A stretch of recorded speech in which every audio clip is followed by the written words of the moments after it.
Hello. Today I have a short lecture, starts here. This is the Uranus Lecture. So we're going to talk about the planet Uranus.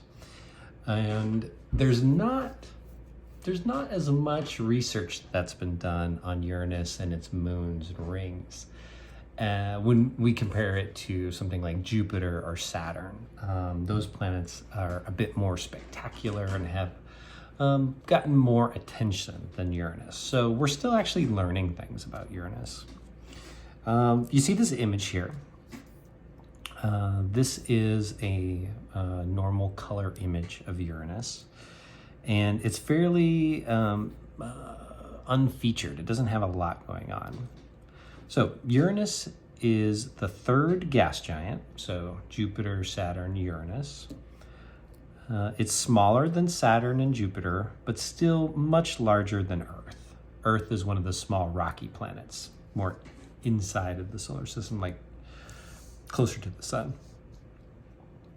Okay, so we see another image here. This one gives us a little bit more detail, a little bit more information. So this is outside of the visual spectrum. This is in several other wavelengths of light. And one of the first things you notice is it does have a ring system, and there's a couple of moons that can be found around Uranus. So one of the most unusual features of Uranus is its axial tilt. This is not a mistake that the rings are up and down. That is because Uranus is tilted almost completely on its side. So instead of like all the other planets being basically up and down as it goes around the sun, it's tilted on its side as it goes around the sun.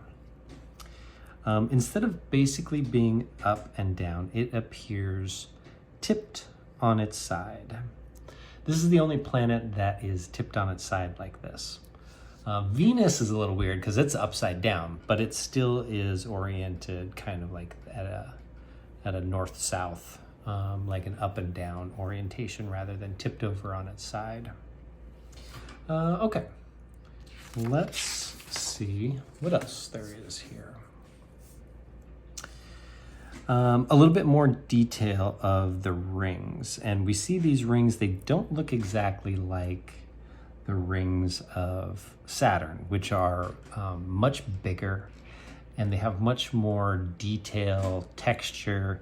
They have different compositions, where we see these rings of Uranus, and they're all pretty similar.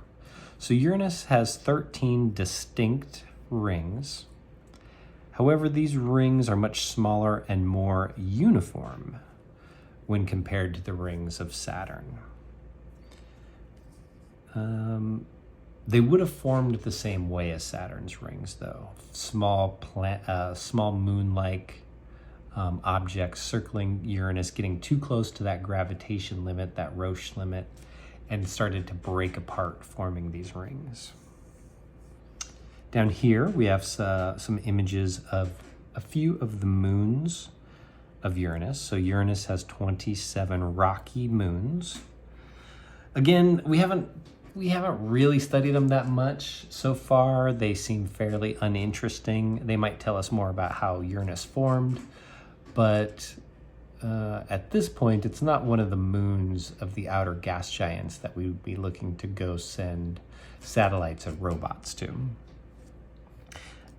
These moons, they are primarily named after the works of William Shakespeare. So that started early on, once the first astronomer, I believe it was William Herschel, saw the moons or found that there was moons of Uranus, started naming them after William Shakespeare's plays, and that kind of stuck.